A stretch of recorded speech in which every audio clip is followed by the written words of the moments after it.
El tema es si es posible distinguir entre experiencias místicas y episodios psiquiátricos. Me voy a exceder un poquito de esas temáticas. Mis objetivos, no se asusten que la charla da como máximo para 1 hora y cuarto. Si la hago despacito dura más tiempo. Pero yo quiero tocar estos puntos. Primero, entender qué es una experiencia mística. Segundo, el punto específico que se me pide, diferenciar la experiencia mística de las experiencias de cualquier tipo de episodio psiquiátrico. Ese punto por ahí se ponga medio complicado, si no es claro, me frenan y lo aclaramos. Después este punto que por ahí Fabiana comentó, ¿no? Me parece re importante, cómo podemos diferenciar un verdadero maestro o gurú de uno falso. Porque todos tenemos, cuando se abre nuestra dimensión espiritual, en nuestra conciencia, esa necesidad, ese hambre de buscar maestros, y ya vamos a ver en el punto que sigue, la apertura a la dimensión espiritual, el desarrollo psicoespiritual, cómo atravesamos por vulnerabilidades que muchas veces podemos ser manipulados, manipulados por eso, ¿no? Y al final encuentro en un vínculo sanador. El origen de este punto tiene que ver con lo psicoterapéutico, pero se aplica también al vínculo con un líder espiritual, al vínculo con un maestro, con un gurú, al vínculo con cualquier tipo de médico. O sea, cualquier vínculo puede ser sanador o no, y esto es lo que quiero mostrarles, ¿ok? Bueno, ¿qué es la experiencia mística? Tradicionalmente el concepto de espiritualidad siempre se asoció al tema de la religión, ¿no? ¿Por qué me remonto a la religión? Porque la experiencia mística, ahora vamos a ver, es específica de lo que la antropología religiosa denominó homo religiosus. Y no es menor el tema de las religiones, porque en esta estadística, según las estadísticas, los números van cambiando, ¿no? Pero más o menos son todos parecidos. Esta estadística es del año 2012 y en la población mundial podemos ver que el 32% de la población mundial son cristianos, el 23% musulmanes, el 15% hindúes. En esta estadística, la persona sin religión solamente sería el 16%. En esta otra estadística, también del 2012, del Anuario Pontificio de la Iglesia Católica, fíjense que total de personas monoteístas, o sea, judíos, musulmanes, cristianos, 51,5% de la población mundial.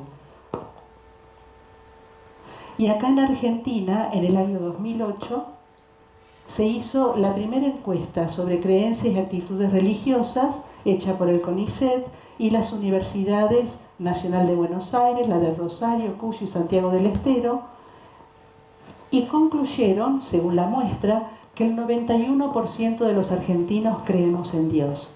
Esto significa que de 10 personas, solamente una va a ser atea o agnóstica. Entonces, si vamos a estar con pacientes, o en general, por ello hablo el tema de pacientes porque es en general el público al que me dirijo, a colegas, ¿no? ¿No hace ruido este? No. Un poquito, o sea, de 10 personas, 9 van a ser creyentes. Es más, yo les pediría, para empezar a hacerlo un poco dinámico, ¿no? ¿Quién cree en Dios? En Dios como cada uno lo conciba. Acá sería casi el 99%, ¿de acuerdo? Como cada uno lo conciba, sea como energía cósmica, sea como el Dios de una religión particular. Entonces, a eso se lo llama fenómeno religioso. No solamente a las personas místicas que ahora vamos a ver, sino a todas las personas que tenemos hambre de eso sagrado, hambre de la divinidad. Y el fenómeno religioso fue abordado por todas las ciencias del hombre o ciencias humanas. Fue estudiado por la historia. Por la historia, la teología, sociología, antropología, todas las disciplinas humanas. La gran ventaja es que desde hace más o menos entre 10 y 15 años también la empezó a estudiar lo que se llamó la neuroteología. la neuroteología es una disciplina, en realidad no son teólogos que estudian desde lo neurológico qué pasa con la fe, sino diferentes profesionales, en general neurólogos, estudian qué es lo que pasa con personas que están en estados de contemplación o en estado de oración, ¿no? O en estado de recordar una experiencia mística, qué pasa en su cerebro con estudios funcionales. Entonces, este tipo de estudio, es más, en internet pueden encontrar un montón de bibliografía sobre esto, arrojó un montón de material para poder saber qué pasa en nuestros cerebros cuando estamos en estados de oración, ya seamos teístas o no teístas, meditando, en oración contemplativa. Entonces, el fenómeno religioso es vivido por lo que la antropología religiosa llama homo religiosus, u hombre religioso. Y entendemos por homo religiosus aquella persona que vive la experiencia de lo sagrado. O sea, aquella persona que la vive o aquella persona que la busca. Y esto lo puede hacer a través de una práctica religiosa, en este caso sería una persona practicante de una religión y que busca la experiencia con el Dios particular, religándose al Dios de esa religión. Pero también porque ha tenido experiencias místicas, sea o no creyente. Entonces las experiencias místicas son propias de este tipo particular de homo religiosus, que ya sea por gracia, en forma espontánea, o porque la ha buscado después de un largo proceso de ascesis, tuvo una experiencia mística. Entonces, el homo religiosus vive el fenómeno religioso por la práctica religiosa o porque ha tenido experiencias místicas, pero todo ser humano tenemos espiritualidad. No es el tema de esta charla la espiritualidad, pero quiero dejar esto claro. Las experiencias místicas entonces tienen que ver con esta categoría de personas que a veces no buscadas se dieron las experiencias y eso produce un cambio ontológico en la persona donde la persona no sigue igual. Y de esto es lo que yo quiero hablar ahora. ¿De acuerdo? Pero todos tenemos espiritualidad, ¿ok? Toda religión se fundó en la experiencia mística y en lo que se contó de la vida de un gran maestro que tuvo vivencias místicas. ¿Qué es la vivencia mística? Es el contacto con lo que se llama una hierofanía. Es el contacto con lo sagrado, la vivencia de lo sagrado. Entonces, todas las religiones formales que hay. ¿Cómo? Hierofanía. Hierofanía, la manifestación de lo divino, la manifestación de Dios, ¿no? Entonces, estas personas, por ejemplo, ¿Jesús fundó el cristianismo? No. Jesús era judío que tuvo estas vivencias especiales ahora lo vamos a ver, en una vía unitiva de comunión, de una comunión profunda con el Dios Padre, ¿no? Y sus seguidores van generando la religión. Entonces, en el fundamento de toda religión hay un gran místico. Y en general sus seguidores van generando la religión para religarse a Dios como lo hicieron estos grandes místicos. Y así lo tenemos a Moisés en el judaísmo, Jesucristo en el cristianismo, Mahoma para el islam, Buda en el budismo, Krishna, etc. ¿Qué es el místico? El místico es... Acá voy a mencionar a Sergio Fuster, que es el profesor de religiones comparadas de nuestros cursos, que es excelente. El místico es aquella persona que ha tenido una experiencia inmediata y sentida como real de la divinidad, de la realidad última, o bien aquel que la busca conscientemente. Entonces, ¿qué es el místico? La persona que tuvo este contacto con la divinidad. En todas las tradiciones religiosas hay personas que son místicos, no solamente su fundador, ¿no? Sino que en general se da la experiencia mística en todas las religiones. Ellos pueden vivirlo como una experiencia directa sin esfuerzo o bien luego de un largo proceso de preparación o ascesis. O sea, la vivencia mística puede darse en forma espontánea sin buscarla. O hay veces que muchos la buscan y no la tienen en toda la vida. Entonces, a veces pasa, ¿no?, en ambientes religiosos, ¿no?, que se dan como esta envidia de los que tienen esta vivencia y otros que las buscan y no las tienen, porque esto se da, en el cristianismo se dice por gracia, ¿no? Es como que uno no puede, no es volitiva, por más que yo la busque, se va a dar si la divinidad lo quiere. Llegue como se llegue a la mística, siempre es un contacto con la divinidad. ¿Alguna duda hasta acá? No. Ok. Entonces, el fenómeno religioso siempre se da dentro de una tradición religiosa. ¿Qué quiero decir con esto? Ya vamos a ver en un ratito que los seres humanos, para verlos desde la clínica, podemos decir que tenemos 3 dimensiones. Una dimensión física, una dimensión psíquica y una dimensión espiritual. Si estamos hablando de la vivencia mística, es una irrupción de la dimensión espiritual en la psique y en el cuerpo de la persona. ¿De acuerdo? Pero al irrumpir en la divinidad en uno, lo hace a través de nuestro sistema de creencias. Y esto es dimensión psíquica. Entonces, siempre se da dentro de una tradición religiosa. Un cristiano tendrá una experiencia mística con imágenes cristianas. Un budista con el Buda, por ejemplo. Entonces, por eso en general los místicos tienen experiencias místicas, pero que están atravesadas por todas las imágenes o los recuerdos afectivos vinculados a su tradición. Toda cosmogonía se aloja en nuestra dimensión psíquica, donde se construye nuestro sistema de creencias. En un ratito vamos a volver a este tema, pero más o menos está claro, ¿no? Y tenemos un montón en cada tradición, acá en el Viejo y en el Nuevo Testamento, experiencias de conexión, comunicación con Dios y los ángeles.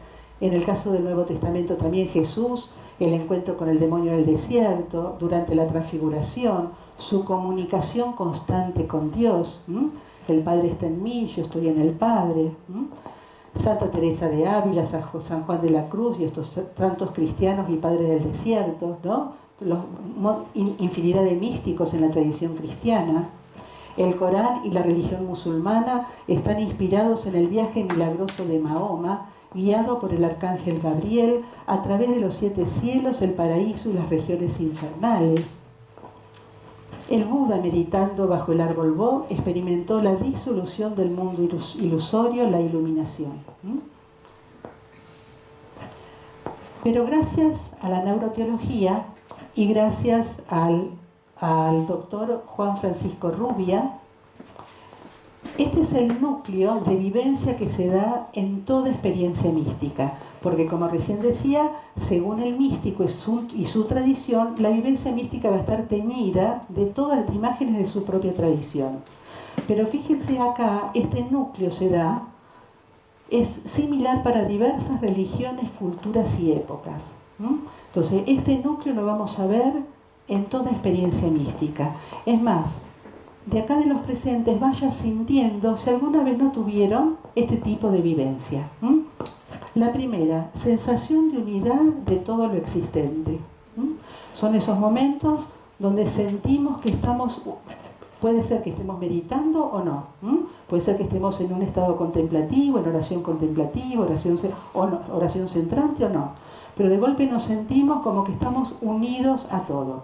Todo que puede ser lo que nos trasciende. No vayamos al cosmos, como los grandes maestros, que sí, hay experiencias así. A nuestra familia, a nuestra comunidad, a una fuerza que nos trasciende. Entonces es esa sensación de unidad de todo lo existente. Estamos todos en una gran red. Les marco acá abajo, esto dura instantes, raramente dura más de media hora, no puede durar mucho porque nuestro sistema nervioso no lo tolera, ¿no? Entonces se va dando, son instantes, pero instantes por ahí una persona puede tener una vivencia de 1 segundo, 2 segundos, pero alcanza para toda la vida. En un rato lo vamos a ver más adelante con lo que desarrolló Abraham Maslow, que habló de las experiencias pico y las experiencias meseta, ya lo voy a desarrollar. Esas experiencias meseta es el cambio ontológico que se produjo y no quedamos igual, quedamos diferentes. Entonces, sensación de unidad de todo lo existente. Pérdida sentida del yo y del mundo, sujeto-objeto. Se siente como que de golpe los límites se diluyen. Por esto es importante lo que vamos a ir diferenciando después de lo que es la patología. Durante el trance místico, esto es normal, porque después uno vuelve a su yoidad, ¿de acuerdo? A vivir su yo psicológico, su ego. Pero en este momento es como que esos bordes se diluyen. Hay una pérdida sentida del yo y del mundo, sujeto y objeto. Pérdida de sentido del tiempo y del espacio. Esto se ha demostrado muy bien cómo cambia la irrigación en los lóbulos parietales, que va disminuyendo. Bueno, no es el tema hoy hablar de toda la parte neurobiológica, ¿no? Pero esto se va viendo bien cómo se fundamenta, qué está pasando en el cerebro cuando esto ocurre, ¿no? Pero para expandir un poco este punto, ¿no? ¿El tiempo del ser cuál es? Exactamente, el no tiempo, la eternidad. Entonces, en ese estado donde estábamos, pérdida del sentido del tiempo y del espacio. ¿Cómo? Exacto, muy bien. Desaparece la noción de tiempo cronológico, que es un tiempo desarrollado por la cultura. Antiguamente para los cultivos, para las plantaciones. Entonces la sensación del tiempo cronológico desaparece y nos quedamos con el tiempo del ser, que es no cronológico. Entonces se refiere a esto, ¿no? Pérdida de sentido de la causalidad. Es como que salimos de esto de decir que todo es causa y efecto, que es bien propio del mundo de la dualidad. Sensación de alegría, bienaventuranza y paz, vitalidad, bienestar físico y mental. Este punto es re importante porque siempre una experiencia mística deja esta sensación de bienaventuranza, de gozo, de alegría que uno no la puede expresar, que vamos a ver que en los trastornos psiquiátricos no.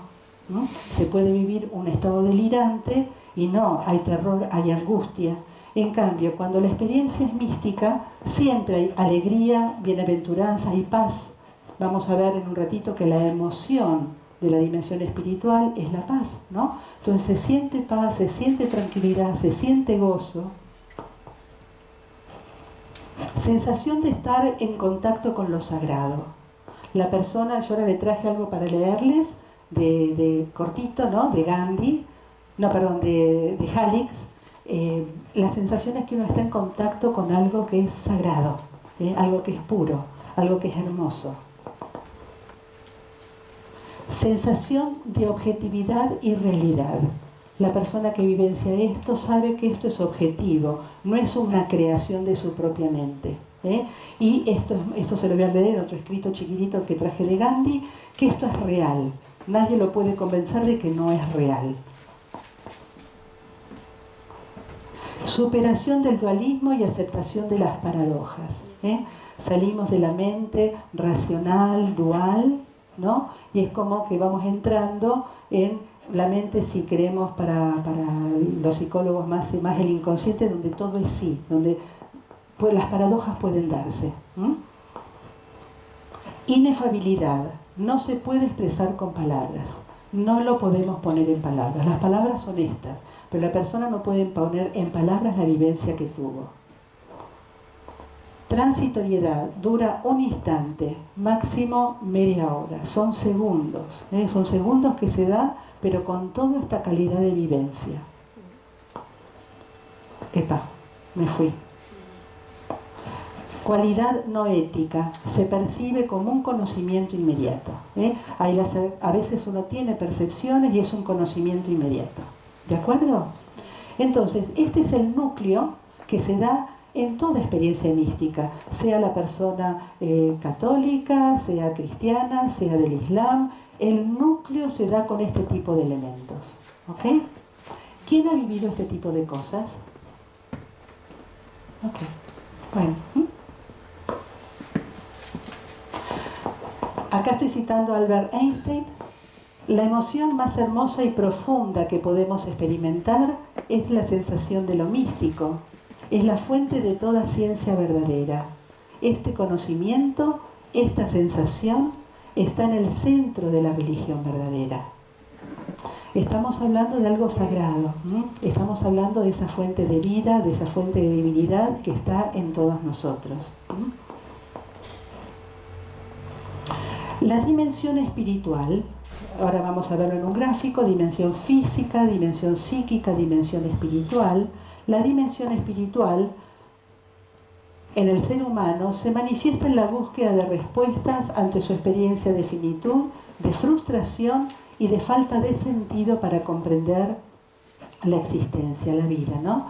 Ya vamos a ver que la apertura a la dimensión espiritual nos llena de preguntas de sentido. Empezamos a decir, pero ¿y por qué? ¿Por qué nacemos y nos vamos a morir? ¿Qué sentido tiene la enfermedad? Empezamos a tomar noción de la finitud de nuestro cuerpo, dimensión física, ¿no? Y nos empezamos a preguntar sobre estas preguntas de sentido. ¿Y por qué la frustración? ¿Y para qué hacer tantas cosas si después no dejo nada y me voy a morir? ¿No?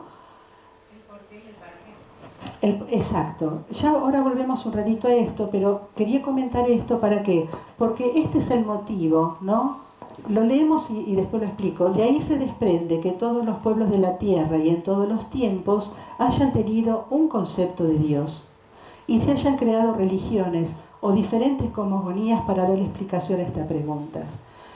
Desde el primer Homo sapiens, porque está demostrado que tenemos el mismo cerebro que el primer Homo sapiens, estas preguntas de sentido aparecen cuando nos abrimos a la dimensión espiritual. Entonces, es mucho más fácil, ¿no?, tener un gran otro o una religión que me da respuestas cerraditas en paquete y moño para todas estas preguntas. Con esto no quiero decir que es bueno o es malo, simplemente que muchas veces las religiones, las diferentes cosmogonías nos dan respuestas a estas preguntas. En realidad, estas preguntas cada uno las tiene que ir revelando con su sabiduría interior, que por ahí los lleve a reabrazar su propia religión o por ahí los lleve por otro camino. No tienen que estar de acuerdo conmigo, esta es mi mirada.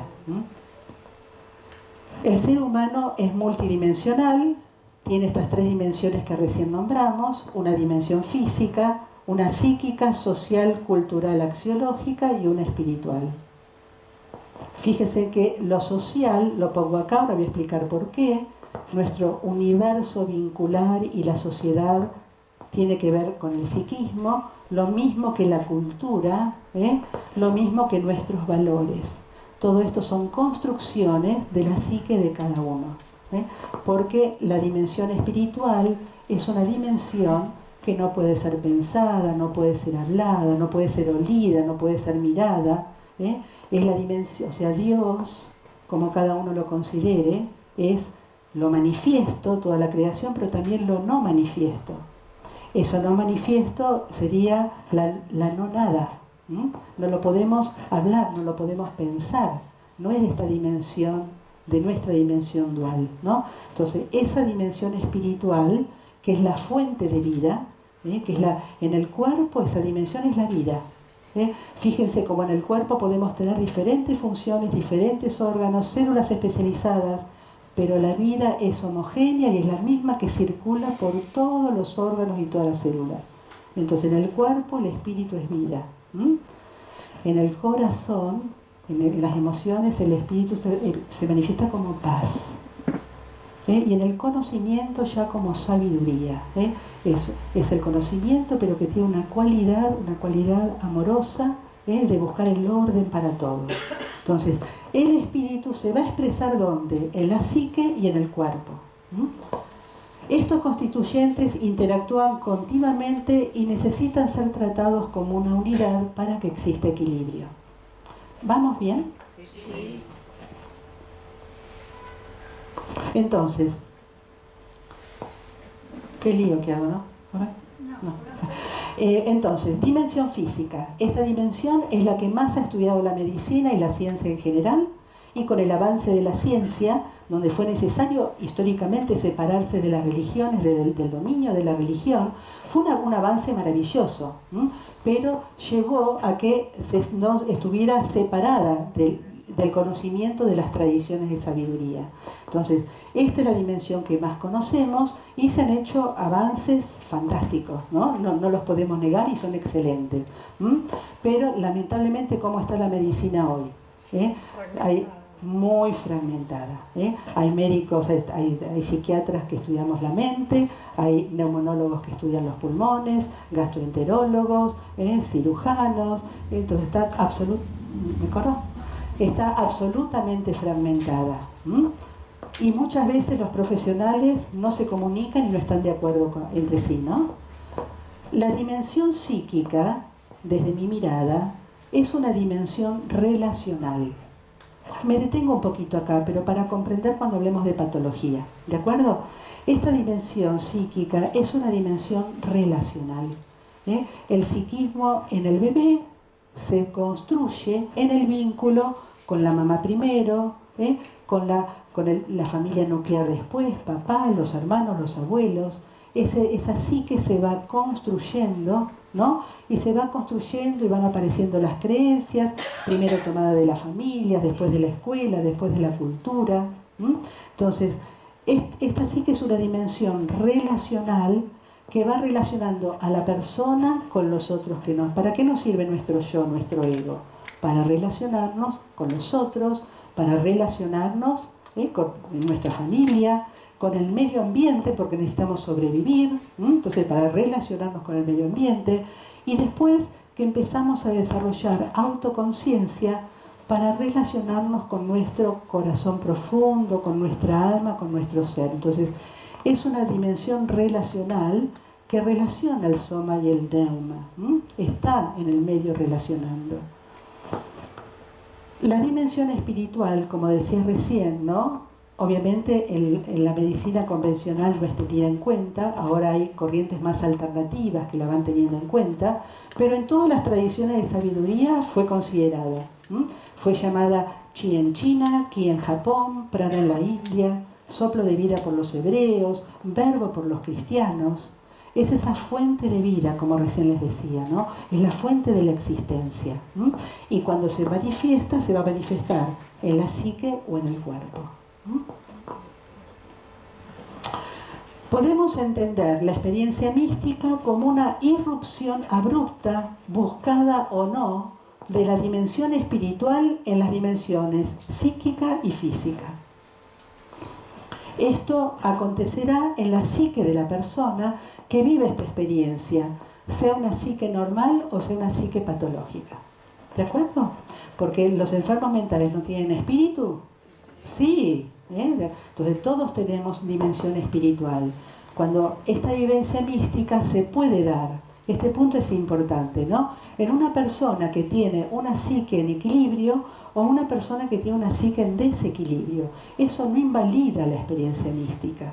Entonces ya empezamos a hacer la primera separación. Una cosa es la experiencia mística que se puede dar en cualquier ser humano. Entonces, si es una persona, por ejemplo, con una esquizofrenia, pero que tiene una experiencia mística, va a tener su estructura psicótica con su esquizofrenia y además elementos de esta beatitud. ¿Está claro? Entonces, ahora, ¿quedó claro experiencia mística? Bien. Entonces vamos a ir viendo cómo la podemos ir diferenciando de un trastorno psiquiátrico. ¿Se acuerdan lo que recién vimos? Lo pongo para que nos acordemos. ¿De acuerdo? Esto es hermoso, es bellísimo. ¿Sí?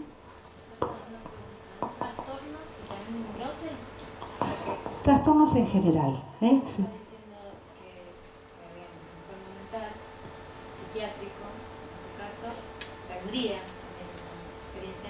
Puede tenerla, no necesito. Ahora vamos a ver. Ahora lo vamos a ver.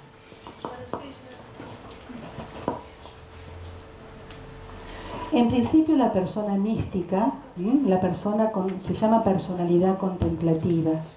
Son personas que buscan este estado de interioridad, esta búsqueda de Dios en uno. En general, si tienen la vivencia, tienen pudor, no la andan hablando, saben que es algo sagrado, lo viven de esta manera. Es una joya interior. Entonces, primero hay pudor. no se altera el sentido de la realidad. ¿De acuerdo? Durante la vivencia ya vimos que desaparece la noción del tiempo, del espacio, que dura instantes, pero después se vuelve a tener el sentido, entre comillas, normal de la realidad. Recupera la noción de su yo en las coordenadas espacio-temporal luego de la experiencia. ¿De acuerdo?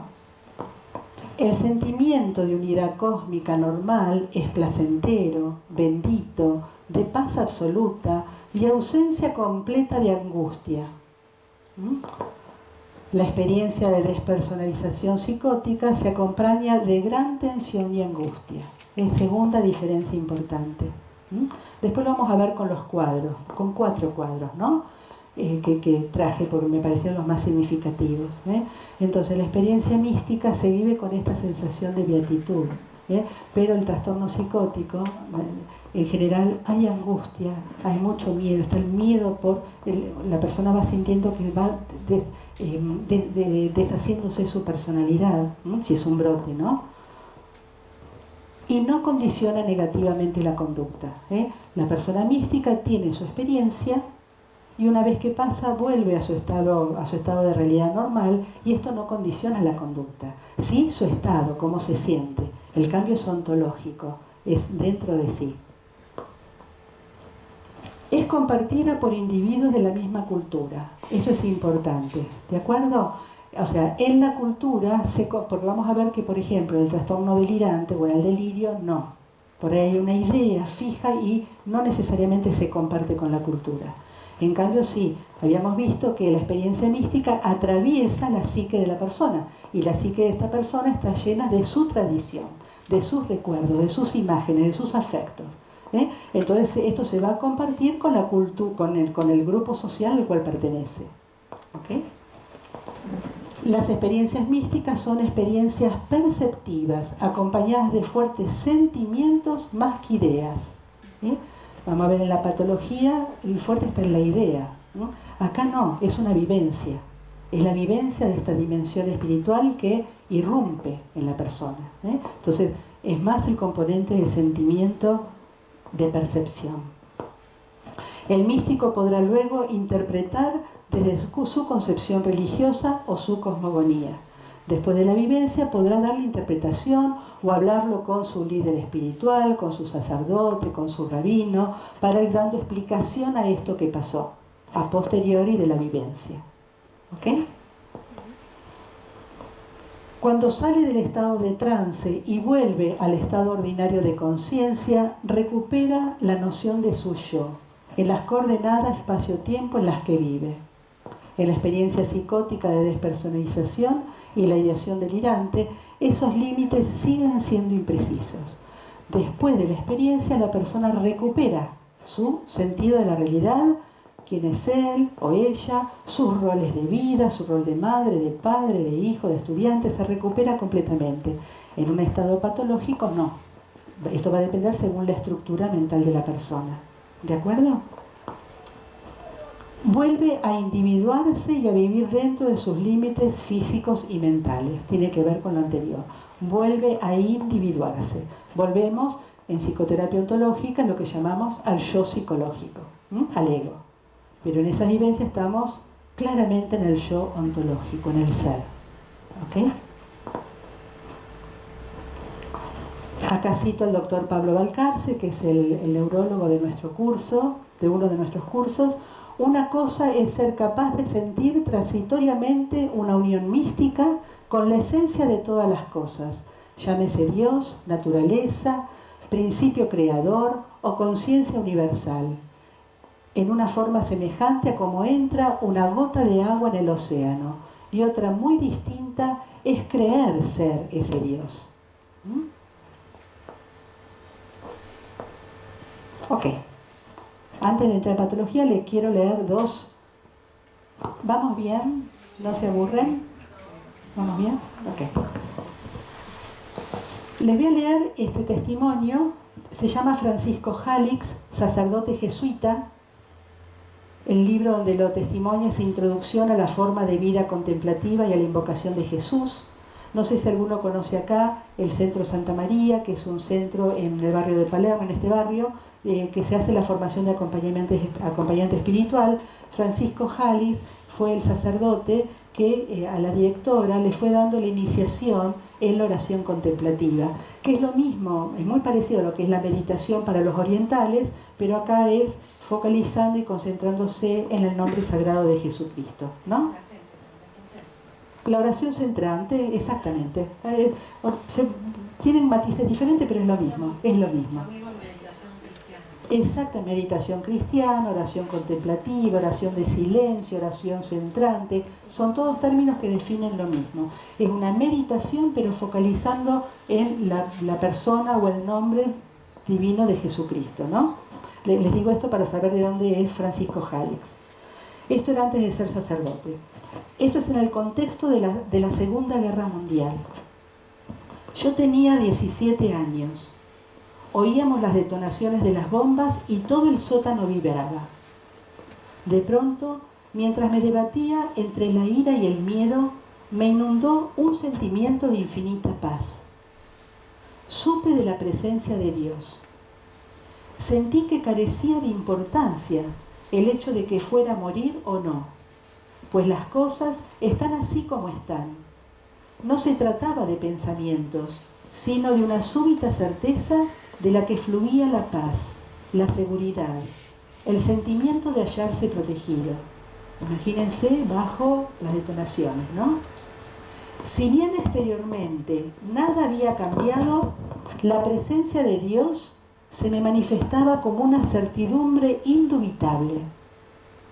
Tan patente se me hizo la existencia de Dios que me hubiese sido más fácil creer que yo mismo no existía antes de dudar de su presencia.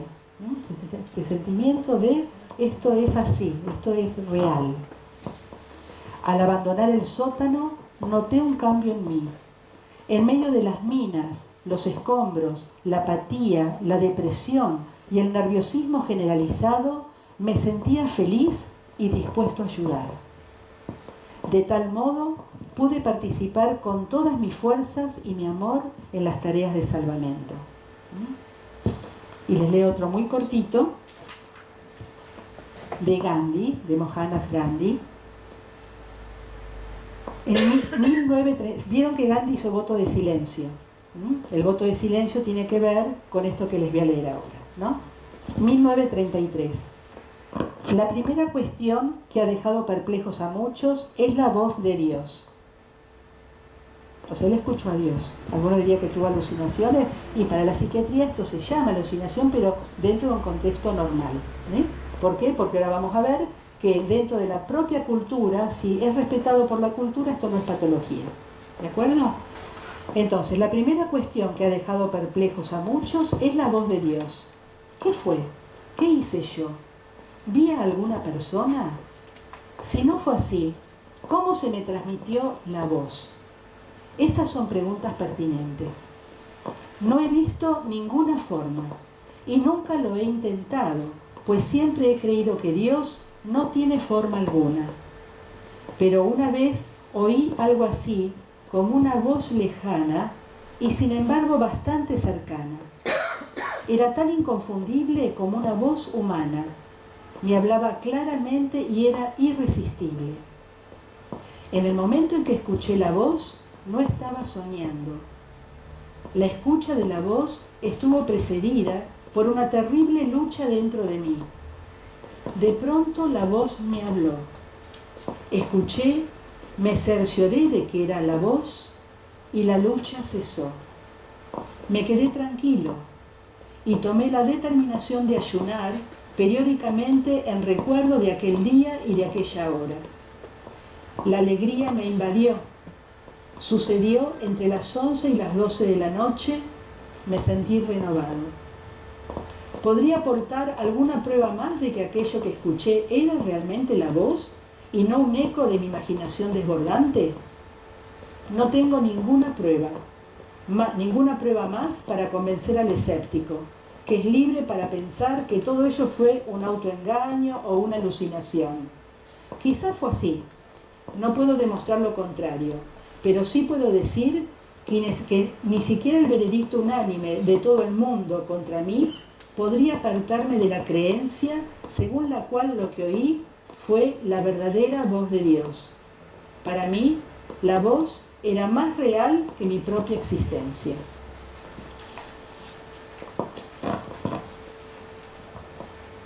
Hermoso, ¿no? Sí.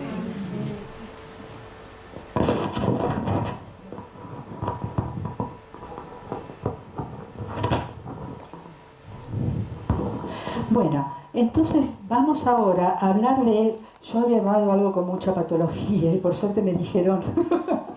No, vamos a hablar de estos cuadros que son los que más se pueden confundir.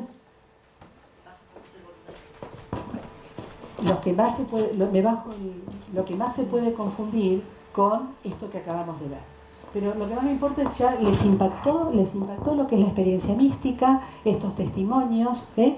La vivencia es gozosa, es afable, definitivamente no es algo dentro de lo que sería la vida normal, ¿eh? Es la irrupción de esta dimensión del no tiempo, de la no nada, de la no palabra, del no pensamiento, ¿eh? Salvo la vivencia gozosa de la divinidad en uno. ¿De acuerdo? Entonces vamos a ver delirios, trastorno delirante, o sea, los delirios los podemos ver para esto que nos interesa a nosotros hoy, ¿no? En el trastorno delirante, la esquizofrenia o los delirios místicos del trastorno bipolar 1. Las alucinaciones, también en la esquizofrenia, el trastorno de despersonalización, también en la esquizofrenia, y el trastorno disociativo. El delirio, ¿qué es el delirio? El delirio es un juicio falso, ¿eh? Yo leo pedacitos y lo vamos explicando. Juicio falso. Se opone a la realidad y se mantiene a pesar de la evidencia contraria. Es irreductible a los argumentos más convincentes de la lógica. ¿Se acuerdan que habíamos hablado que la experiencia mística, más que nada, es un sentimiento, una percepción? Acá nos vamos a encontrar con una idea que viene de bases falsas, pero por más que le dé argumentos lógicos, no la voy a poder desbaratar. Entonces, la primera característica del delirio es eso. Es no compartida por individuos de la misma cultura. En general es una idea propia que no se comparte y por más que la gente querida lo quiera hacer ver, no hay manera, es irreductible. Se presenta como verdad absoluta y persiste en toda la vida del sujeto. ¿Se acuerdan que en la experiencia mística hay una vivencia que después uno no vuelve igual? Porque esta vivencia nos deja, como vamos a ver que nos dice Maslow, de una experiencia pico bajamos a una experiencia meseta. No quedamos acá, quedamos acá. Si acá es sentirse más mal y acá es sentirse más bien. ¿De acuerdo? En este caso, esta idea perdura siempre, ya está en la estructura mental de la persona. Produce una profunda alteración de la personalidad, condiciona la conducta en forma total o parcial. No es tema de esta clase, pero hay 4 funciones del comportamiento: 2 internas, pienso, siento; 2 externas, hablo y actúo, ¿no? En este caso, este pensamiento va a condicionar lo que siento, lo que actúo y lo que hablo. Entonces, una idea irreductible, la lógica no me la va a sacar, altera toda la vida de la persona y lo acompaña durante la vida. Es diferente. ¿Está claro? Los delirios pueden ser sistematizados, lo vamos a ver en la paranoia, son delirios vigorosos, sin alucinaciones, con perfecta lucidez y lógicas, bien sistematizados, o no sistematizados en la esquizofrenia paranoide. Al principio en la esquizofrenia, ahora vamos a ver, puede haber delirios que parecen que están bien sistematizados, quiere decir como que están bien armaditos. Ahora les traje un ejemplo que todos conocen, que es el de Jim Jones, con toda la gente que se murió en Guyana. Es más, se los voy a leer. Son cosas cortitas, pero que ilustran. 18 de noviembre de 1978. Fíjense cómo se sentían con todo lo que dije hasta ahora. Y vamos a ver cómo nos vamos a sentir con lo que voy a leer ahora. Se produjo 1978, ¿no? Se produjo un suicidio colectivo en Guyana. 923 individuos integrantes de la secta Templo del Pueblo. El reverendo Jim Jones, líder y fundador del Templo del Pueblo, tomó la decisión. había comenzado una investigación a cargo del Congreso de Estados Unidos debido a numerosas denuncias. El senador Leo Ryan decidió ver qué ocurría en Johnstown.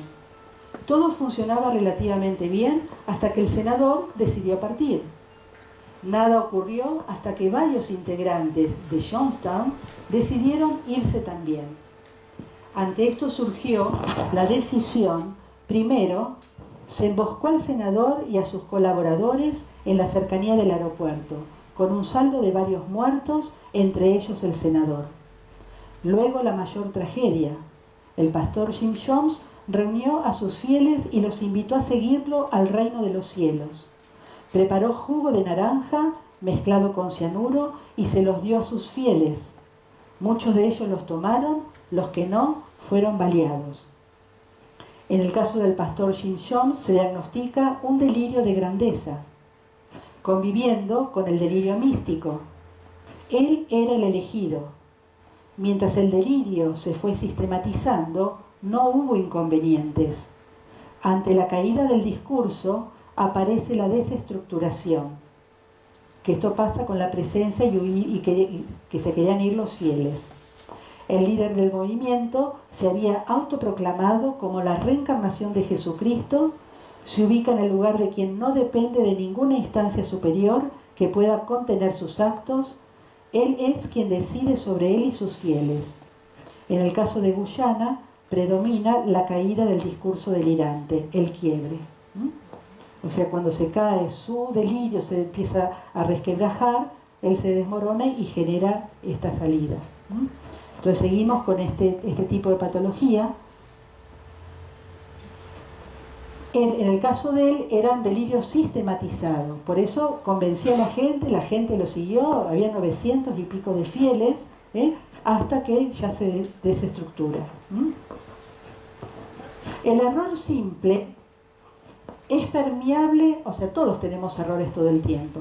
Habitualmente tenemos errores cuando salimos por ahí de datos que no son verdaderos o no son correctos. Pero cualquier error simple que tenemos es permeable a los argumentos de la lógica, es reductible, sometido a una crítica, se rectifica, se la adecúa a la realidad. Esto es lo que pasa con un error simple, que nos pasa a todos. Cuando nos dan argumentos lógicos, vamos entrando en razón, sí, la verdad que está así, rectificamos y nos adecuamos a la realidad. En la idea delirante no es reductible ni permeable a los argumentos lógicos la convicción delirante hacia el delirio. ¿Está claro? Hay diferentes tipos de delirios. Los que nos van a importar es el místico y el de grandeza, que es el que les mencioné recién con el ejemplo de Jim Jones. Pero también está delirios de persecución, de reivindicación, erotomaníaco, de perjuicio, celotípico. En el delirio místico religioso, el enfermo se cree un elegido o un enviado. Realiza interpretaciones en ese sentido. Pueden aparecer alucinaciones especialmente visuales y o auditivas. Y en el delirio de grandeza hay sentimiento de omnipotencia. Se siente capaz de efectuar toda clase de hazañas y milagros, creyéndose un gran personaje que asume una forma historia, mística o extraterrena. Esto se va nucleando en lo que se llama trastorno delirante, que no nos vamos a detener acá, se los traigo acá solamente como imagen, porque los delirios van dando trastornos delirantes o puede aparecer en una esquizofrenia, pero si es solamente el delirio, es un trastorno delirante como tenía este señor. ¿De acuerdo? Entonces, ¿qué pasa acá? Las ideas delirantes no son extrañas. Extrañas son en la esquizofrenia, que ahora lo vamos a ver. Acá no son extrañas. Situaciones que ocurren en la vida real, como ser seguido, envenenado, infectado, amado a distancia, etc. Tiene que tener mínimo un mes de duración. No tiene que haber criterios para esquizofrenia. La actividad psicosocial no está deteriorada. Esto es un punto importante en el trastorno delirante, porque habitualmente, salvo cuando entramos en el delirio, ¿no?, el resto de la actividad se mantiene, cosa que no pasa con otros trastornos psicóticos. ¿De acuerdo? Y no es debido a los efectos de una sustancia o a una enfermedad médica. En el caso de la esquizofrenia, también pueden haber ideas delirantes, que al principio pueden ser más ordenaditas, más sistematizadas, pero ya después se van desorganizando. Son ideas delirantes completamente desorganizadas. Es claro que hay una psicosis, ¿no?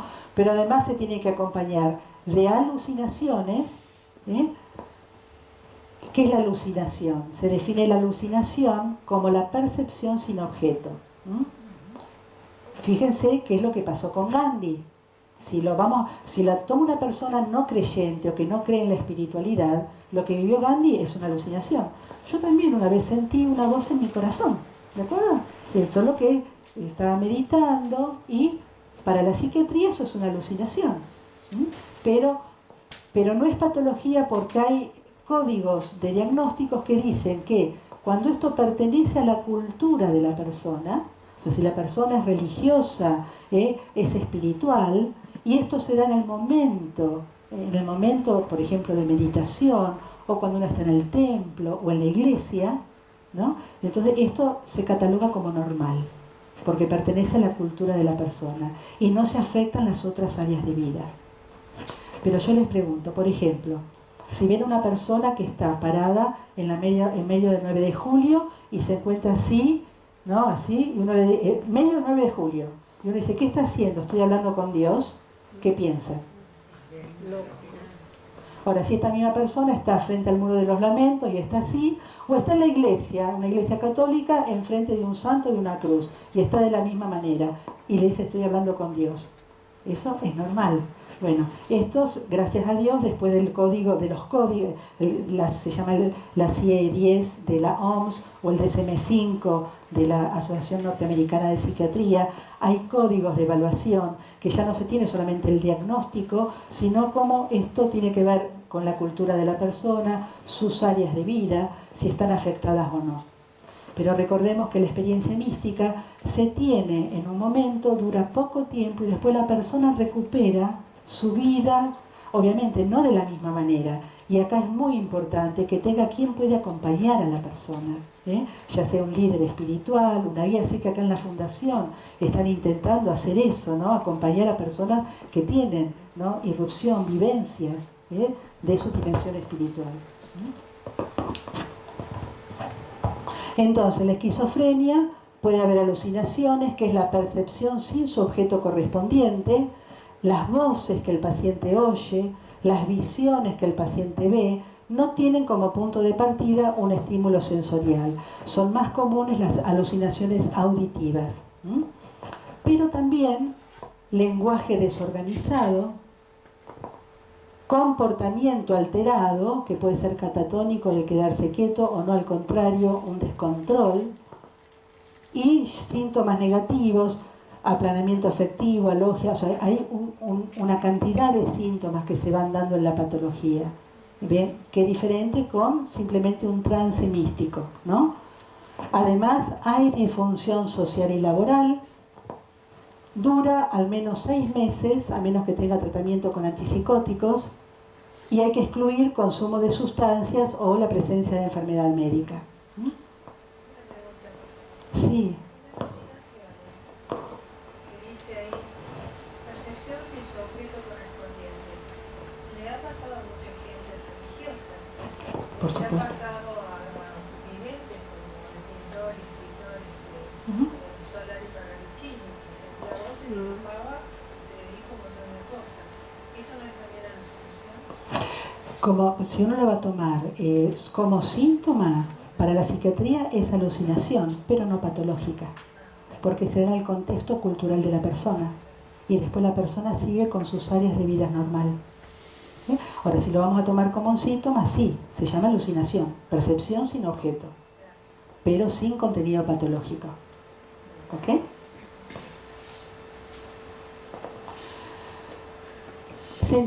Seguimos con esquizofrenia. Sentimientos de unidad con el universo y estados de éxtasis asociado al amor universal. ¿Se acuerda que esto se da en la experiencia mística? En la esquizofrenia, principalmente en la fase aguda, pero se puede dar este tipo de sentimiento en la fase aguda, cuando comienza o en cualquiera de los brotes, se puede dar este tipo de sentimientos. Pero en lugar del temor reverencial frente a lo absoluto, esto lo nombró Rudolf Otto, ¿no? Que en su libro llamado Lo Santo, un libro hermoso, donde dice que cuando uno tiene la vivencia de lo sagrado, pues se mezclan dos cosas. Por un lado es como un éxtasis, pero por otro lado da mucho miedo. Pero es un miedo no psicótico, es ese miedo a lo inmenso, un temor reverencial. Entonces, en el caso de la esquizofrenia, no es este temor reverencial. Aparece un terror mal definido por la desintegración de la propia personalidad. ¿De acuerdo? O sea, puede haber temor, pero diferenciémoslo desde temor que según Rudolf Otto era como él dice tan lindo, temor reverencial. Uno va viendo que en realidad es temor, pero a la majestuosidad, a lo grande, o al sentirse tan pequeño, tan criatura. En la esquizofrenia, estas experiencias no son enriquecedoras, sino desestructurantes y angustiantes en grado sumo. Entonces, cuando se dan estas vivencias, son angustiantes, hay terror porque se siente que se desestructura, ¿no? Y mucha angustia. También se puede dar lo que se llama sentimiento de influencias o ideas de influencia relacionado con la pérdida de fronteras del yo. ¿Se acuerdan que en la vivencia mística tenemos esta pérdida de frontera, pero que después volvemos a nuestra yoidad? Acá en la esquizofrenia podemos tener esta pérdida de frontera, pero ya como un estado. Los pensamientos de los otros pueden controlar los del paciente y comandar sus propias acciones. Se piensa que uno es comandado, que los matan a hacer cosas. El paciente los atribuye a Dios, al diablo, un personaje público, un pariente, espíritus, etc. También los pacientes esquizofrénicos sienten que existen corrientes, energías, ondas, transmisiones, etc., que los conectan con otras personas u objetos que influyen sobre ellos o viceversa. Son las ideas de influencia. Antes de seguir, les leo el último testimonio vinculado con la esquizofrenia. Año 2000, Gabriela y Silvina Vázquez, dos hermanas que asesinaron a su padre con un centenar de puñaladas. En un primer momento se habló de posesión demoníaca y la posible vinculación de estas a un grupo satánico. En realidad, la única vinculación fue con el centro alquímico Transmutar. A partir de allí, las dos hermanas fueron hospitalizadas y comenzaron las tareas de peritaje. El informe concluyó que Silvina Vázquez, de 21 años de edad, padece esquizofrenia, mientras que su hermana Gabriela, un trastorno esquizofreniforme. Silvina tuvo su primer brote esquizofrénico a la edad de 16 años, diciendo en esa oportunidad ser la Virgen María. Claro, el delirio místico. ¿Cuál fue en ese caso la supuesta participación del centro alquímico Transmutar? Solo uno, potenciar el delirio. O sea, no fue punido para nada, ¿no? Potenciar el delirio. Habría una potenciación, o sea, la acentuación del discurso delirante, llevando a la sujeto a realizar lo que ella consideraba un rito purificador. El rol de Gabriela, podemos decir que actuó imitativamente, copió síntomas de su hermana, se asoció a ellos y actuó en consecuencia. Esto se conoce en psiquiatría como folie à deux, locura de a dos. El pronóstico de Silvina es totalmente desfavorable, no así el de Gabriela. Alucinaciones. Entonces, la alucinación es la percepción sin objeto. Descartar siempre lo que primero tenemos que pensar, que no hayan consumido algún tóxico. Descartar primero el consumo de tóxicos o enfermedades médicas. Y hay situaciones en que las alucinaciones no forman parte de un trastorno psicótico, que acá está tu pregunta. Cuando forman parte de un ritual religioso. O sea, son alucinaciones porque el término es ese, pero no es patológico. Inducidas por sustancias, pero sin existir ruptura con la realidad. Por ejemplo, la alucinación de un joven al tomar algún tóxico, sabiendo que dicha alucinación es debida a la toma de esa sustancia. Alucinaciones hipnagógicas o hipnopómpicas, que son las que se dan cuando uno se está por dormir o cuando uno se está despertando. En este caso son alucinaciones no patológicas. Y el estado de disociación, Por ejemplo, para la psiquiatría, lo que pasa cuando uno está meditando, tiene esta experiencia mística, es un trance, un estado disociativo, que se entiende, que es lo mismo que recién decir alucinación, pero no patológica. Es un estado disociativo porque lo que se piensa, lo que se siente, lo que se vivencia en ese momento, no es lo mismo que la personalidad habitual. ¿Está claro? O sea, como terminología tiene que ver con una disociación, pero no patológica, porque corresponde a la cultura de la persona. Entonces, alteración de las funciones normalmente integradas de conciencia, memoria, identidad o percepción del ambiente. Puede ser repentino o gradual, transitorio o crónico. Se consideran 3 categorías de trance o posesión: una normal, si es culturalmente aceptado para ese grupo humano. El trastorno provoca malestar y disfunción en el sujeto. O síntoma, aparece como una manifestación más de otras enfermedades mentales. Los estados disociativos constituyen un continuum desde lo normal, los estados alterados de conciencia de las experiencias místicas y los estados de posesión ritual, hasta lo patológico. Por ejemplo, el llamado desorden de identidad múltiple. El concepto de normalidad se apoya en el funcionamiento global del sujeto. Un cuadro normal o patológico se define por la deformación global que se produce en la vida del individuo, no tanto por la convicción o los contenidos de las creencias. Esto es importante reforzarlo. Si la vida global de la persona es normal, bueno, acá no hay patología. Quedémonos tranquilos. Podemos seguir teniendo nuestras experiencias que están dentro de la normalidad. Las psicosis son Las psicosis son perturbaciones mentales con una profunda interrupción de la capacidad para percibir el mundo en términos normales, para pensar y responder emocionalmente de un modo cultural y socialmente aceptable, y para comportarse y comunicarse correctamente para ese grupo cultural. ¿Ok? Además, hoy día, para hacer diagnóstico, ya no nos quedamos solo con que una alucinación es una psicosis. ¿Ya? Tenemos que hacer el diagnóstico psicológico psiquiátrico de síntomas, síndrome, trastorno. También diagnóstico de estructura mental, no es el tema de esta charla, si es estructura neurótica, estructura psicótica, estructura de borderline, estructura psicopática, hay diferentes estructuras mentales. Y el diagnóstico situacional, que es lo que estamos reforzando, evaluando la pertenencia cultural. Esto es lo que se debe hacer, ya los psiquiatras apuntamos a eso, no digo que todos lo hagan, ¿de acuerdo? Pero ya un diagnóstico adecuado atraviesa todo esto. Cada área de vida, la funcionalidad de los vínculos, los diferentes roles, pareja, familia, laboral, amigos, etc., el grado de calidad de vida versus disfunción, expectativas futuras, sentido, propósito. Siempre hay una estructura mental en la que van a aparecer los síntomas. ¿De acuerdo? Como siempre va a haber una psique en la cual se va a manifestar la experiencia mística, también cuando hay síntomas psiquiátricos hay una estructura mental por detrás, que a veces, por ejemplo, pueden haber alucinaciones en un síndrome de estrés postraumático, o cuando una persona está muy... ¿No escucharon a veces cuando una persona pierde un ser querido, generalmente un niño, que siente que habla, siente que escuchan?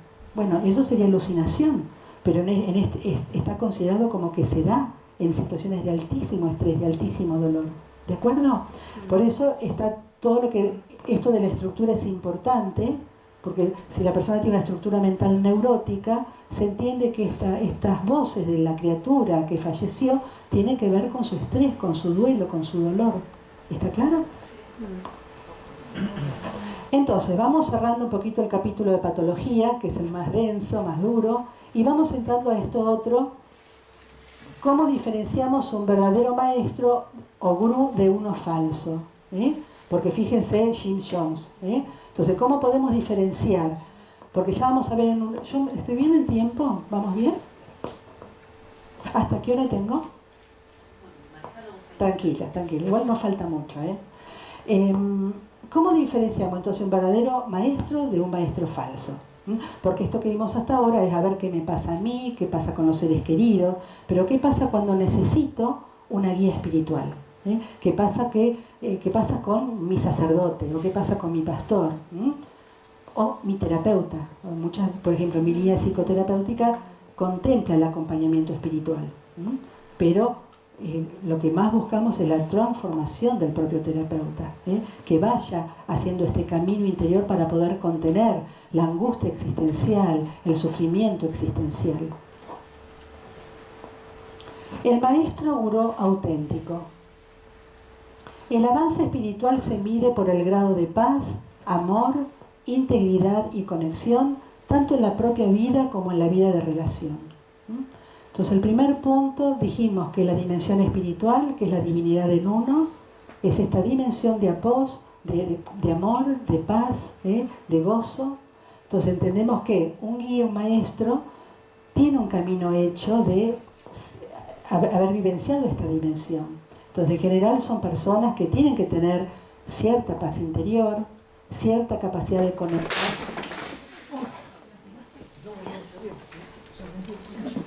Se rompió la silla. No te preocupes. ¿Estás bien?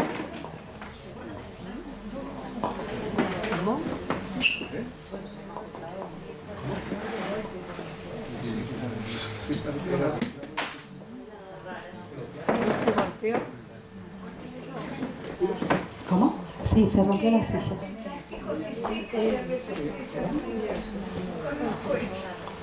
¿Está bien? Ok. Perdón, por las dudas pongamos dos. Oh, un baño se cortó. Bueno, el avance espiritual entonces se mide por el grado de paz, amor, integridad y conexión, tanto en la propia vida como en la vida de relación. El verdadero maestro guía para el despertar de la sabiduría interior, del maestro interior, dentro de uno mismo, se centra en el camino. O sea, un verdadero maestro va a apuntar a que la persona vaya cada vez más comulgando con su sabiduría interior. No es que se va a poner en el lugar del sábelo todo, o que uno tiene que rendir y besarle los pies, no. Va a ir ayudando en su devolución a que cada uno entienda que la divinidad está en uno. Si no, estaríamos en el otro polo, ¿no? Personas con un gran ego, que necesitan que alimentemos su ego, ¿sí? Orienta para encontrar una vida auténtica. Van funcionando como guía para que la persona cada vez esté más integrada y pueda tener una vida con más autenticidad. La autenticidad es comulgar con el ser. Cada uno tenemos a Dios en uno, la divinidad en uno, que esa es nuestra vocación, lo que vinimos a hacer al mundo. Entonces va ayudando a que vayamos comulgando con ese interior.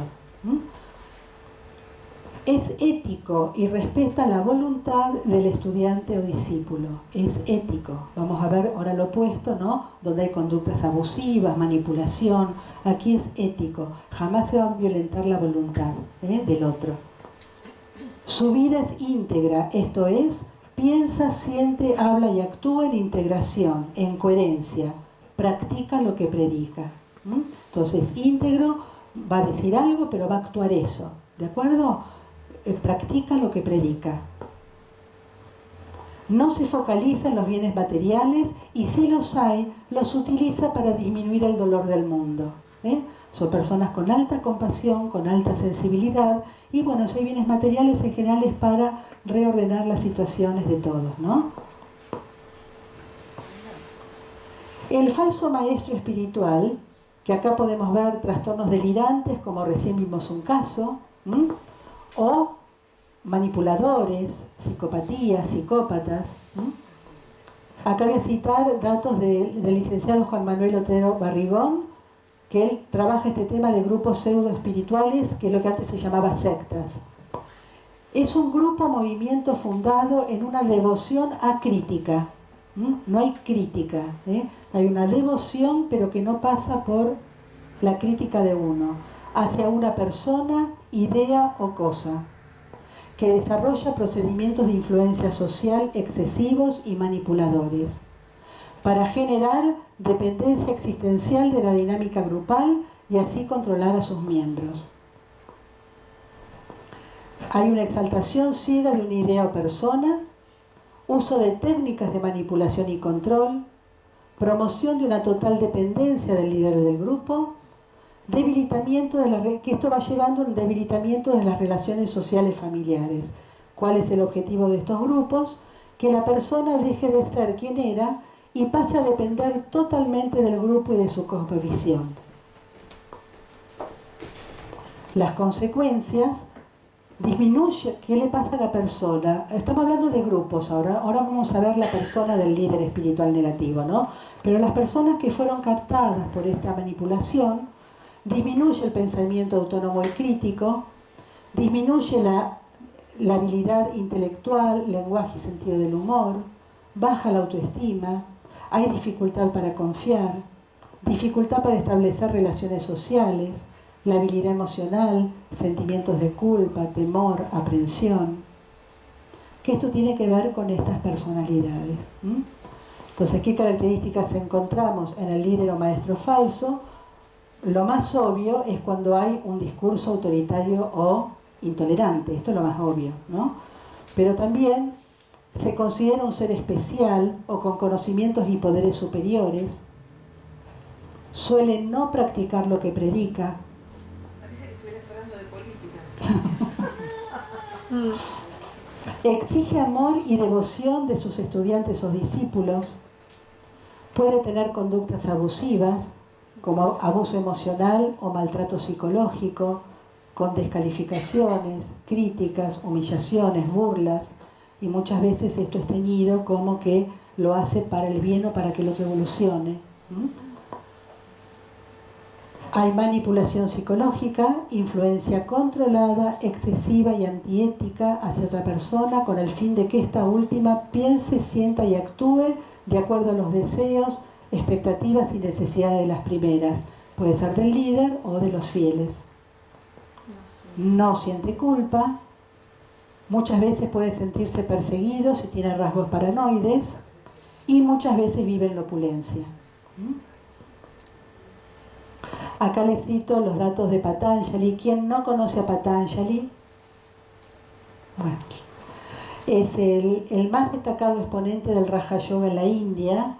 De él se toma, el budismo toma están las 4 nobles verdades y la cuarta son los 8 pasos.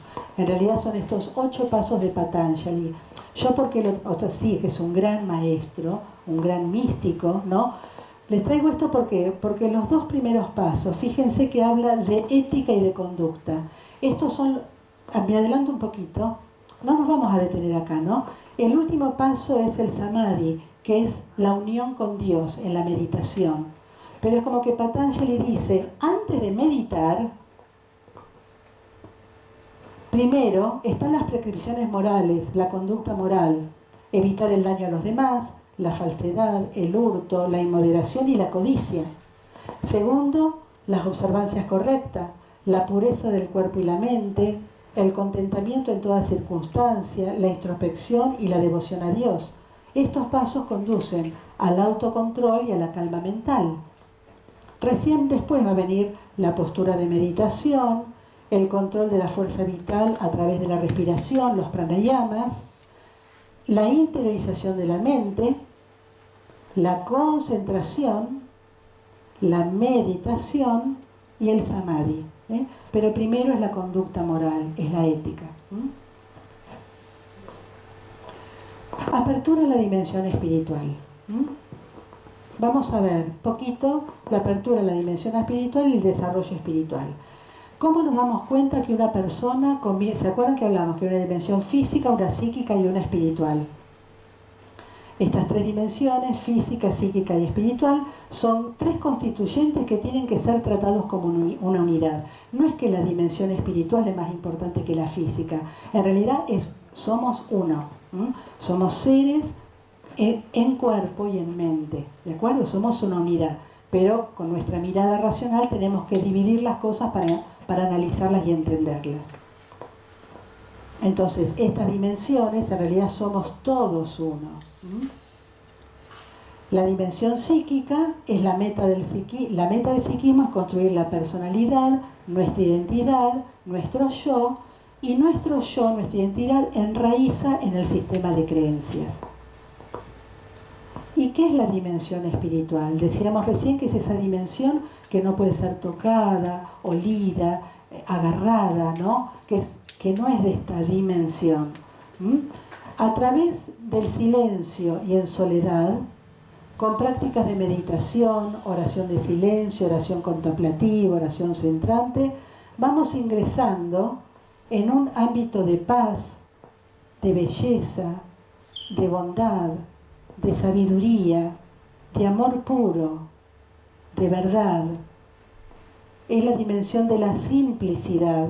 El ego o yo psicológico es la dimensión de la complejidad, con todos nuestros pensamientos y nuestros roles de vida. La dimensión espiritual es la dimensión de la simplicidad. El tiempo se detiene, no hay tiempo cronológico, no hay necesidades, hay felicidad sin conceptos, sin divisiones en la mente. El yo ontológico es la función de autoconciencia cuando fugazmente entra en contacto con el yo inconsciente eterno, o el gran ser, o la fuente de vida, o el creador o Dios. En la meditación, cuando nuestra función de autoconciencia, porque la meditación es un estado donde tenemos que estar alertas y conscientes, ¿no? Entra en contacto con esta dimensión espiritual, es lo que en la psicoterapia llamamos psicoterapia, es el yo ontológico, ¿no? Y el concepto de espiritualidad fue excluido, ¿no?, del estudio de la psicología y de la psiquiatría. Entonces, en general, los psicólogos y los médicos no sabemos lo que es un desarrollo psicoespiritual o una crisis espiritual o los emergentes espirituales, que todo esto se da y muchas veces en el consultorio o en motivo de consulta. Apertura, vamos a ver, apertura a la dimensión espiritual. ¿Cómo nos damos cuenta que una persona se empieza a abrir a la dimensión espiritual? Y después vamos a ver el desarrollo psicoespiritual. Una vez que se abrió, ya no se detiene. Una vez que nos abrimos a esa dimensión, comienza este desarrollo espiritual. La conciencia, si tenemos una dimensión física, una dimensión psíquica y una dimensión espiritual, podemos pensar que hay personas que viven toda su vida con una conciencia material, que su conciencia no trascendió, que queda, podríamos llamar, en su cerebro reptiliano, que vive para la sobrevivencia. Y lo que más son las personas que hablan todo el tiempo de lo importante del dinero, de los bienes materiales, lo que necesito para cuidar mi salud, mi bienestar. Y esto está bien o está mal, no está ni bien ni mal, es así. Entonces, hay personas que solo tienen conciencia material, pero por ahí llega un momento que empieza a abrirse el campo de conciencia y empiezan a ver que ya no pasa todo por si tengo leche o no tengo leche, sino que la relación con mi marido, con mi esposa, o ahora recuerdo cómo me trataban de chico, ya esto relacional, o si uno está en ambientes de manipulación, en ambientes de abuso, de maltrato psicológico, ya esto relacional, ¿no?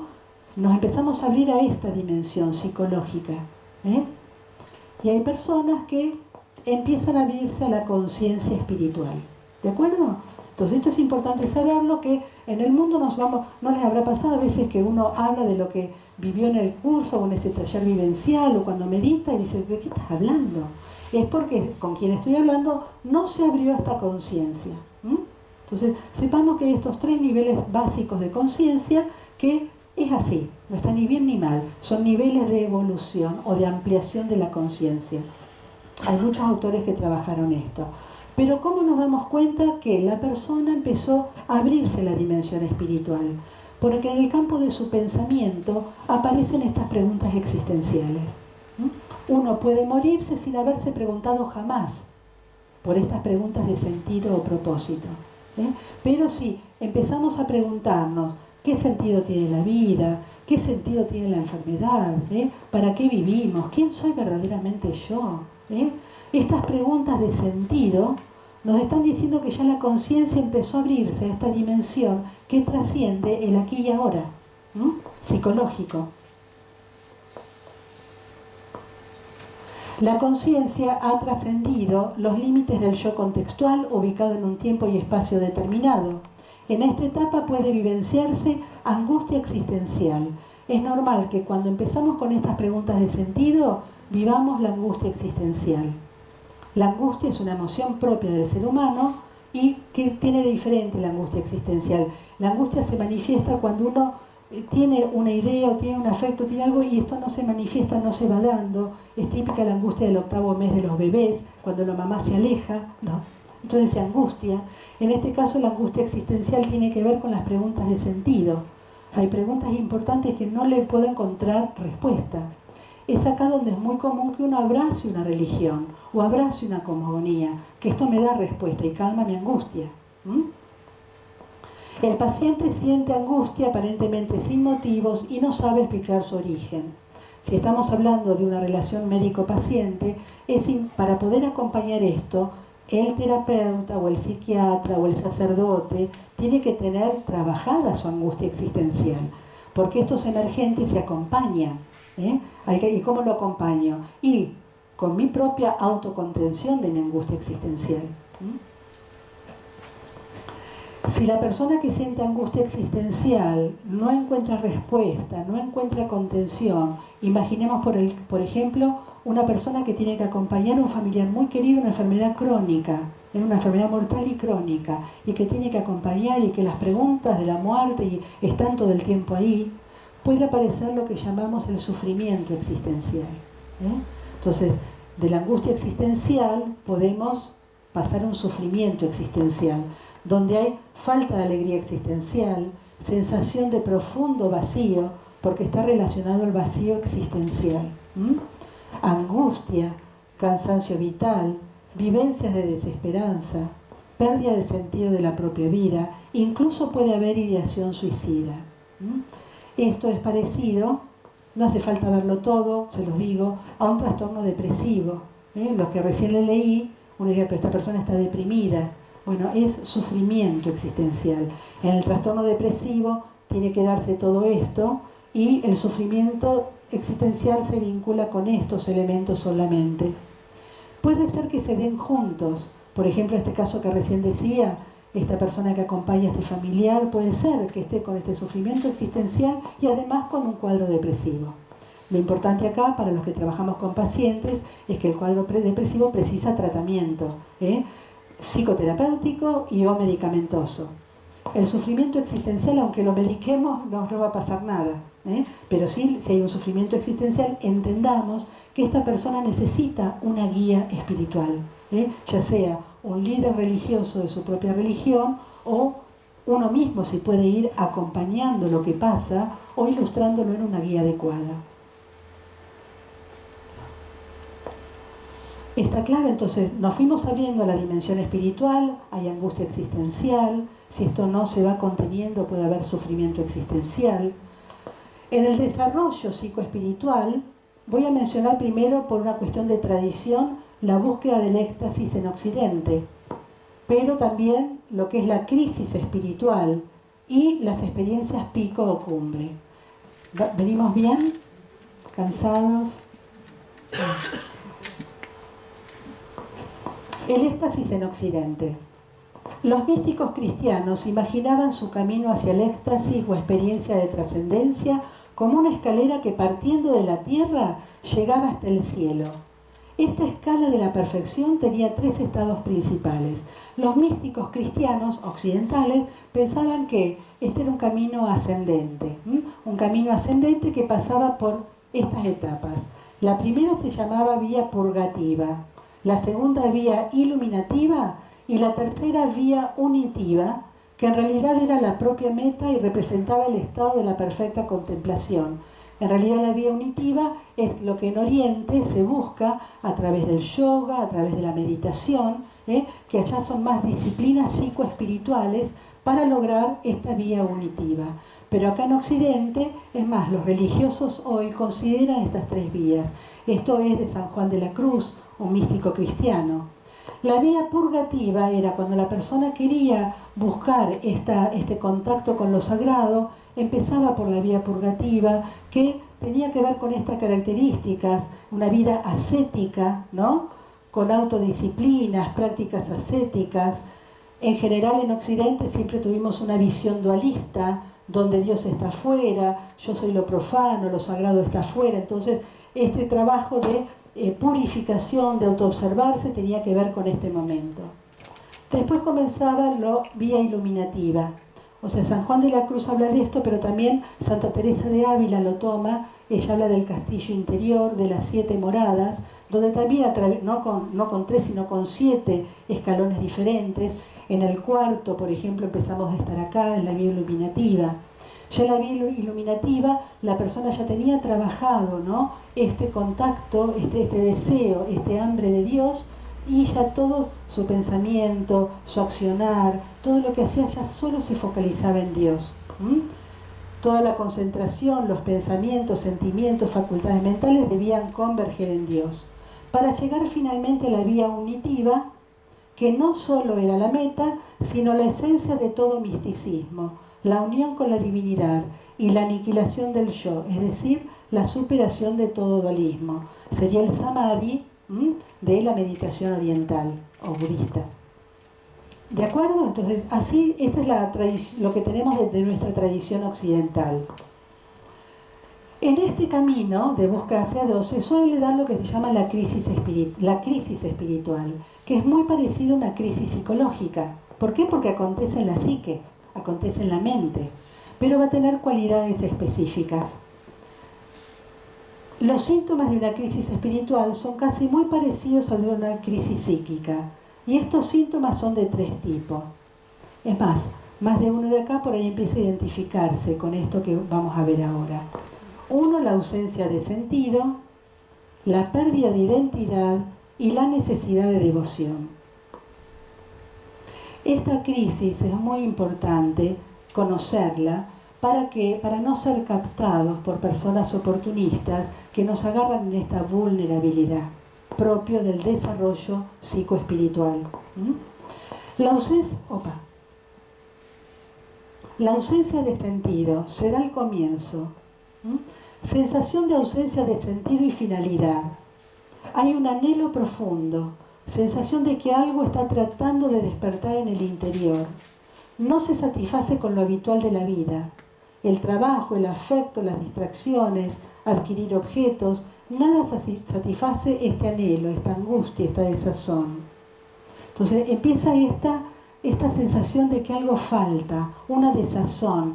La tendencia va a ser a taparlo con cosas, o con más trabajo, o con salidas, o con viajes, pero no va a ser suficiente. Ahí me estoy poniendo la zanahoria del burro, ¿no? Lo alcancé y no, esto sigue adentro. Tendencia a llenar o tapar este vacío, estas sensaciones, con otras cosas. Simultáneamente puede aparecer esto que es pérdida de identidad. Es el segundo síntoma. Aparecen miedos nuevos. No son los miedos corrientes, por ejemplo, no lograr metas y objetivos, o al abandono, o a envejecer, a la inseguridad. Se produce la sensación de estar desconectándose de la propia identidad. Una expresión común en esta etapa es: ya no sé muy bien quién soy ni lo que deseo de esta vida. Hay confusión y es difícil entender lo que ocurre. Por eso es importante las guías adecuadas. Y este punto es fundamental, que solo se da en la crisis espiritual, que es la necesidad de devoción.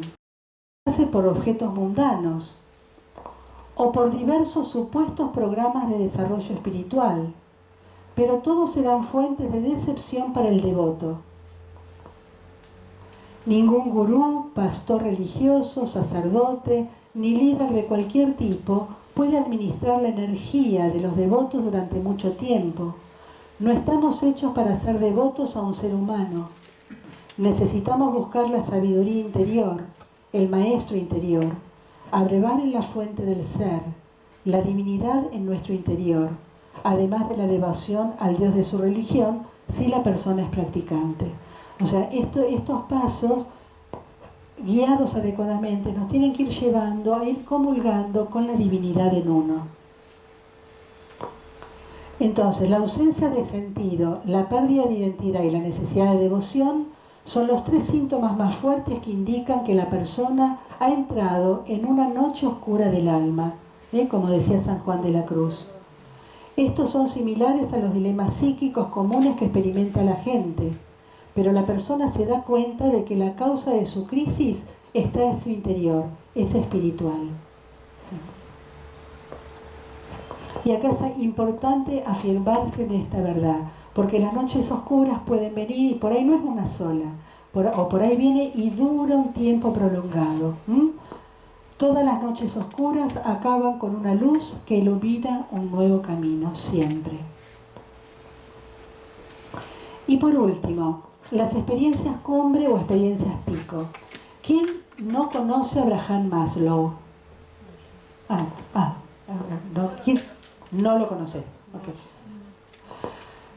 Okay. Abraham Maslow, un psicólogo norteamericano, que en la década del 50-60 empezó a observar cómo muchas personas tenían lo que él llamaba experiencias pico. Experiencias pico serían como experiencias místicas que vimos recién, pero no necesariamente en un contexto religioso. Él lo observó en la psicología.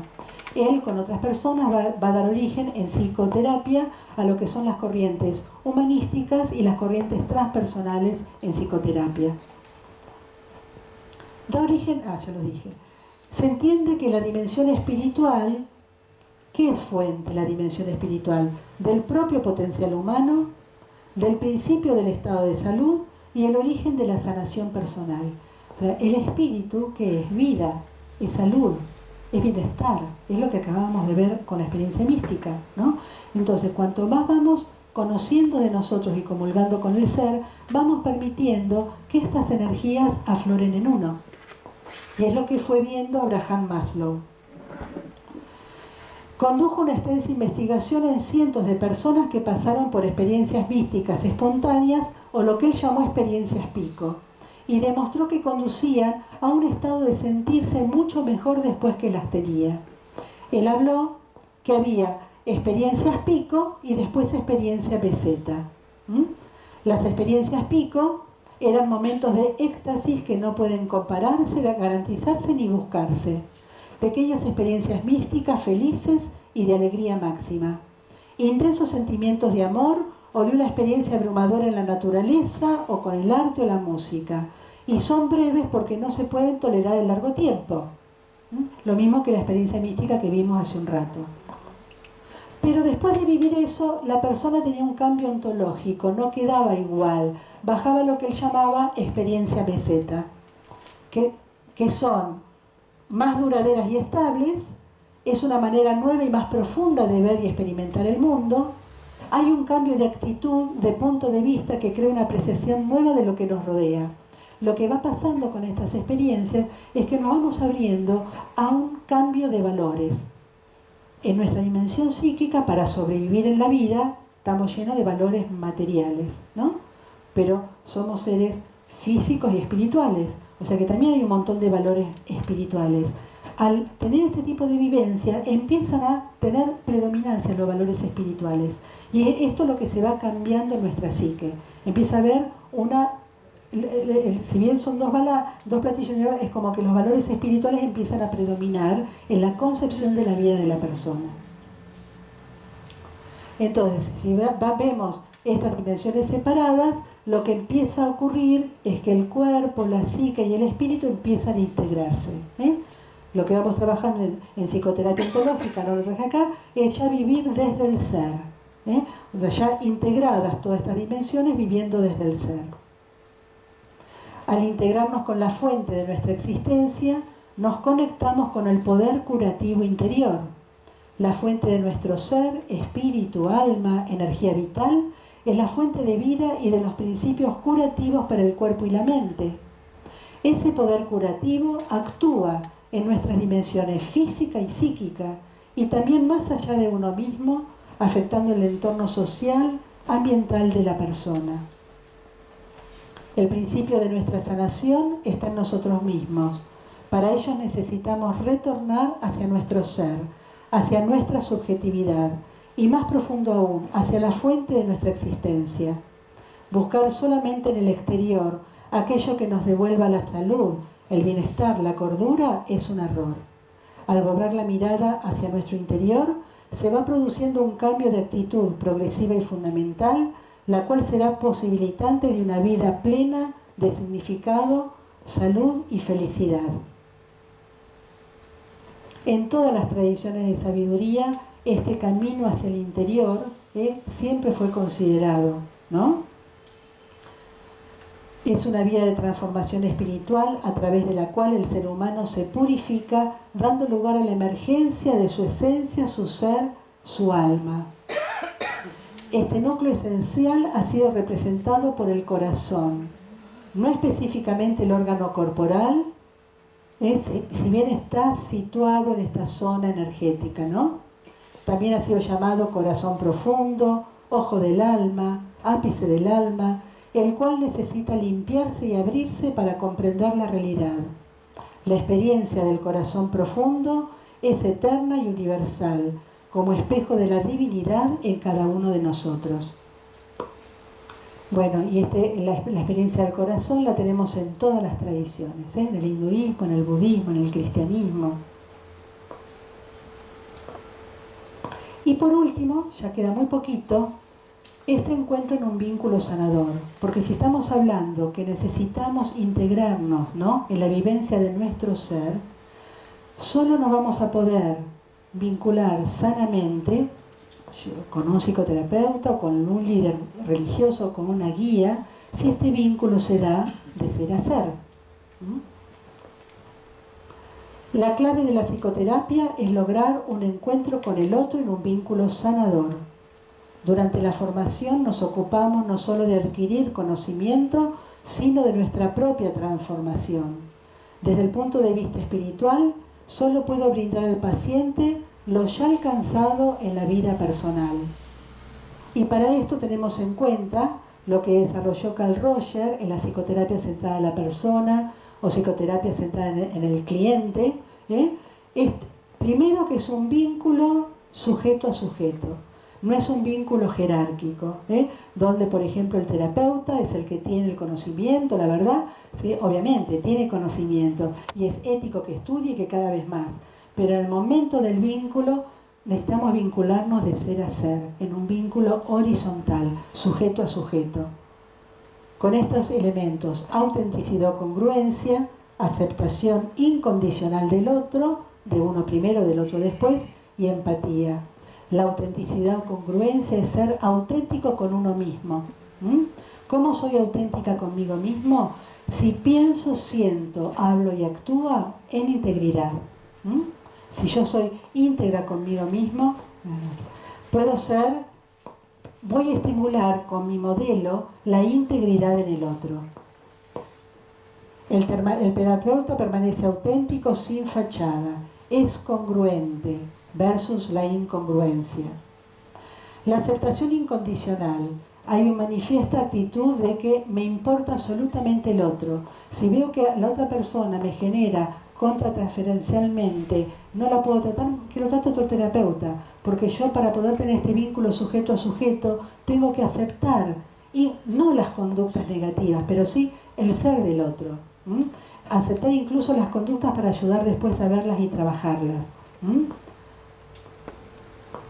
Y la actitud empática, es poder ponerse en los pies del otro, es sentir lo que al otro le pasa, es una actitud de acompañar, ayudar y poniendo en palabras lo que el otro siente, lo que el otro le pasa.